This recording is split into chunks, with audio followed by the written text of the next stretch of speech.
5 perguntas que você precisa fazer para o seu futuro esposo, sua futura esposa, antes de casar. Bom, aqui, essas 5 perguntas que eu trouxe para vocês é para levantar alguns pontos que precisam ser iniciados, ponderados, aí no seu relacionamento antes mesmo, se possível, de vocês casarem. Não vai ser as perguntas em si, mas o tipo de assunto e conversa que isso vai gerar aí para vocês e vai ser de extrema importância ao longo aí da jornada de vocês caminhando juntos como casal. Eu trouxe 5 perguntas, mas já gostaria que vocês deixassem aqui nos comentários alguma pergunta que eu tenha esquecido e que vocês queriam também perguntar, que vocês tivessem perguntado antes de casar, tá bem?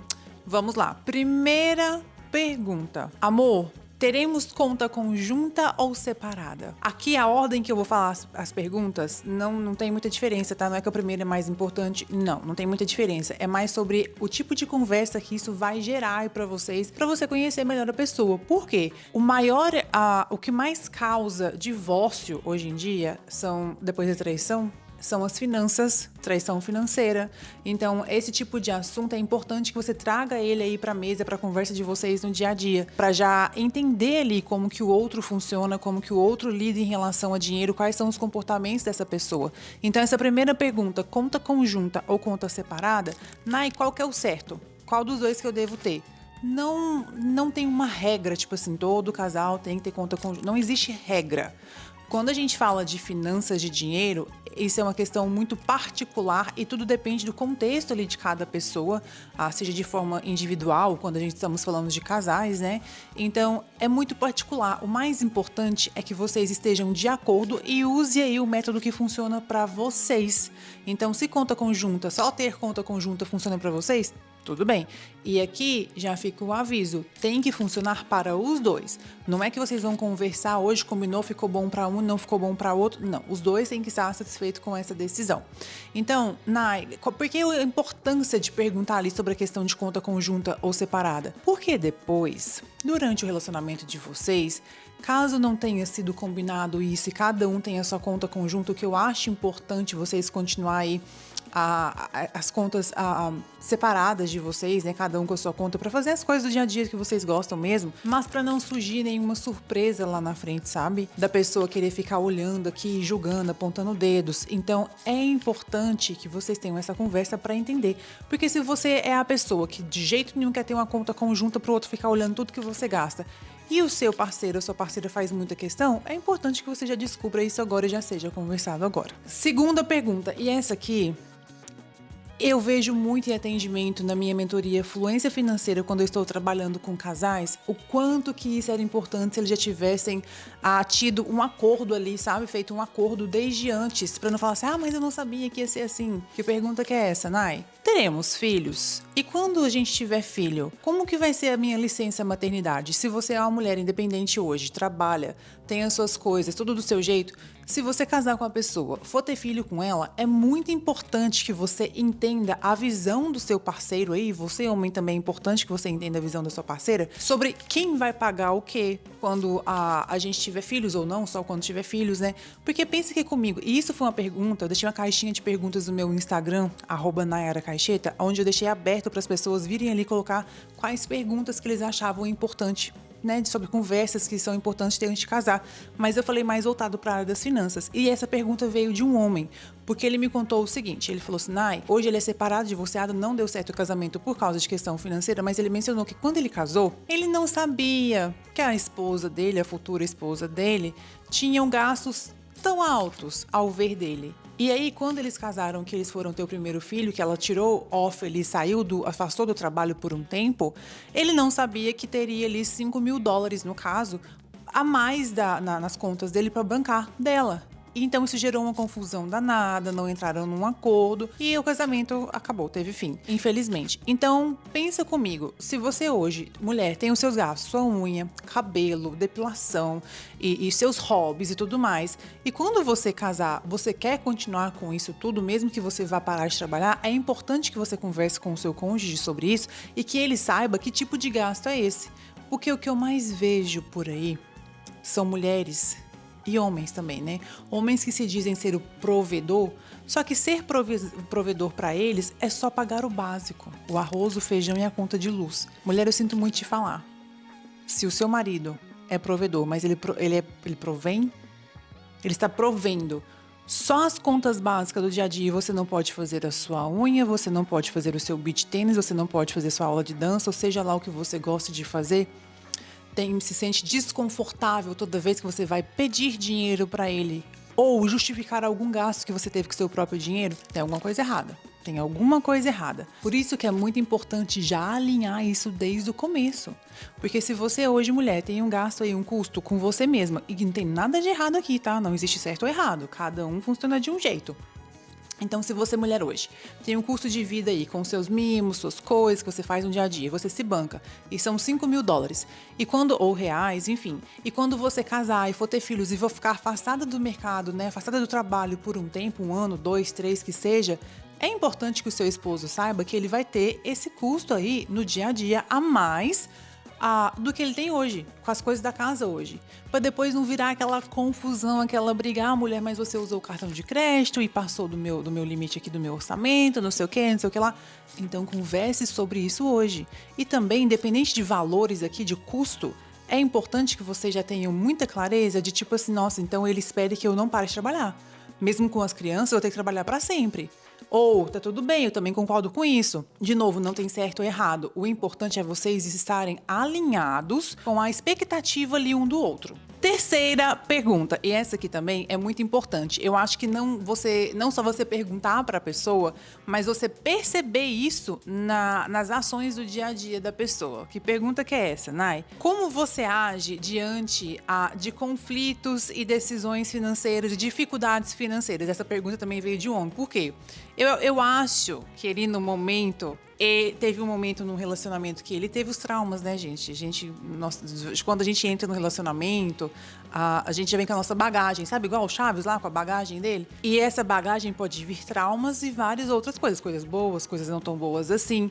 Então, essa pergunta, né, veio de um cara. E aí eu fiquei pensando que provavelmente a pessoa não soube lidar bem com dificuldades financeiras e abandonou o relacionamento. Então, é um trauma que esse cara tem. Provavelmente essa pergunta ele vai fazer para os próximos futuras esposas dele, né? Eu acredito. Próxima futura esposa dele. Eu acredito. Por que é importante você entender como que essa pessoa lida com a dificuldade financeira, com um desafio financeiro? Porque pensa aqui comigo. Você tá lá com essa pessoa, casado com ela. E aí estão passando um momento super apertado ali. E se essa pessoa resolve ir pro bar beber, não resolve tomar as rédeas da situação, joga tudo pra cima de você? Como é que vai funcionar isso? Se vocês estão passando por uma dificuldade financeira, um desafio financeiro, no meio do caminho do relacionamento de vocês, e a pessoa não tá nem aí pra resolver aquilo ou não quer saber e joga tudo pra cima de você, como é que seria isso? Tem pessoas que não vai importar, vai falar assim, não, eu gostaria de ser a pessoa que resolve mesmo. E já vai ter pessoas que vão falar assim, não, imagina, eu quero que os dois, né, eu e ela resolvemos isso juntos e tudo mais. Então é importante que você entenda qual o posicionamento que essa pessoa tem em relação a desafios e conflitos financeiros. Então, vamos supor ali que vocês estão reformando a casa, eu vou comprar a casa, e aí passou muito além do orçamento, do dinheiro que vocês tinham planejado. Como que essa pessoa vai reagir? Ela vai descontar em você? Ela vai levar isso com leveza? Então, não só perguntar, vocês têm que observar como que essa pessoa lida com esse tipo de desafio aí no dia a dia dela para depois não ter surpresas lá na frente. Próxima pergunta de número 4. Amor, você tem alguma dívida? Gente, eu sei que isso aqui é um assunto um pouco delicado, mas é muito importante que você saiba disso, porque vamos supor aqui um cenário. Você está casando com uma pessoa que tem uma dívida, que ela comprou uma casa para o pai, para a mãe, para um familiar, para um filho, e aí está pagando isso ainda e você nem sabe, então já é um custo ali alto mensal para você.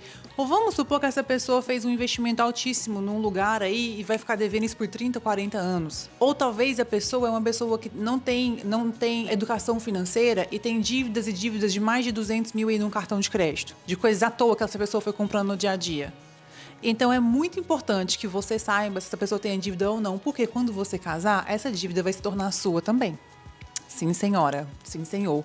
A partir do momento que você casa com a pessoa, a responsabilidade também é sua. Ah, Nai, mas eu nem conhecia essa pessoa quando ela tinha essa dívida aí de $200 mil. Ele não me falou nada. Agora E aí?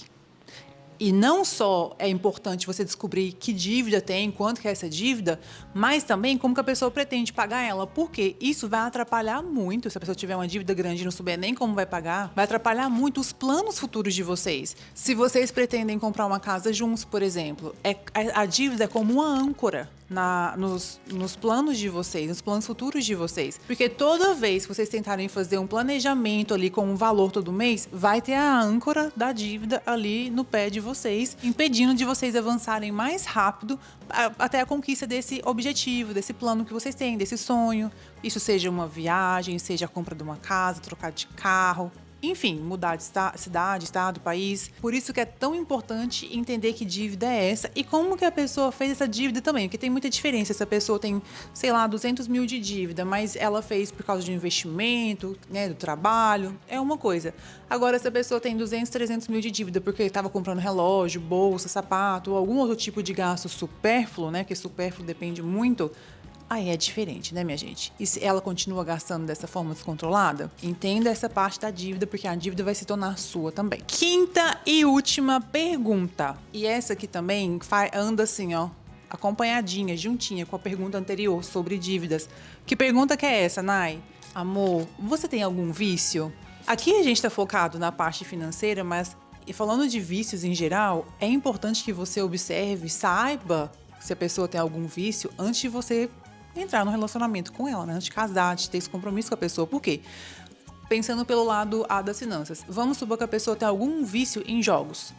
Jogos de aposta, seja online, seja um poker, seja, né, o cartilhado, ou seja, talvez ela é viciada em ir lá no cassino jogar toda semana, é viciada em dar lance em alguma coisa aí, perder dinheiro, gastar dinheiro à toa. Isso é muito importante, porque, de novo, um vício que vai custar o dinheiro de vocês aí vai ser uma âncora na vida de vocês, vai estar sempre puxando vocês para trás, assim, afastando vocês dos sonhos e objetivos de vocês. Mas eu não tenho coragem de chegar e perguntar à pessoa do nada se ela tem um vício ou não. Faça surgir essa conversa. Faça surgir esse assunto, tanto você homem quanto você mulher. É importante vocês saberem desse tipo de situação. Porque, de novo, você ama a pessoa, vai casar com ela, mas tem certas coisas que é importante que você saiba antes, né, de casar, para saber se você vai aceitar isso ou não, tá disposto a enfrentar isso com essa pessoa ou não. O que você vai fazer com essa informação quando você souber disso, aí já é com você. Mas eu gostaria de saber. Se fosse comigo, eu ia querer saber. Porque se eu amo muito essa pessoa, eu tô pensando em casar com ela, eu gostaria de ter a escolha, de poder escolher se eu quero seguir com essa pessoa que é viciada ou não. Eu tenho uma cliente que ela teve que divorciar do marido depois de mais de 10 anos de casada, porque toda vez que eles conseguiam algum dinheiro, o esposo gastava tudo com jogos. Toda vez. E eles com 4 filhos, ela teve que falar, não consigo mais, tava desgastando muito o relacionamento. E é uma decisão muito difícil. Gente, quem tem problemas com vícios, não é do dia pra noite que essa pessoa vai conseguir parar com esse vício. Não seja com álcool, droga, né, jogos, ou seja o que for. Vício é uma coisa totalmente comportamental ali, envolve muitos traumas e tem que ser tratado com tratamento medicamentoso, psiquiatra, a psicóloga, às vezes internação. Então, é uma batalha muito grande e pesada para um relacionamento. E por isso que é tão importante você saber disso antes de fazer esse compromisso de estar com essa pessoa o resto da sua vida ou não. Essas foram as 5 perguntas que mais apareceram na caixinha de perguntas ali sobre o que perguntar pro seu cônjuge, futuro esposo, esposa, antes de casar. Gostaria de saber quais perguntas que vocês fizeram aí, o que gostariam de ter feito antes de se casar e eu não mencionei aqui nesse vídeo. E a palavra de hoje, para te agradecer que você me assistiu aqui até o final e eu saber que você está aqui até o final me acompanhando, casamento. Essa é a palavra do vídeo de hoje. Escreva casamento aqui nos comentários para mim saber que você me assistiu até o final. Um abraço de urso e até o próximo vídeo.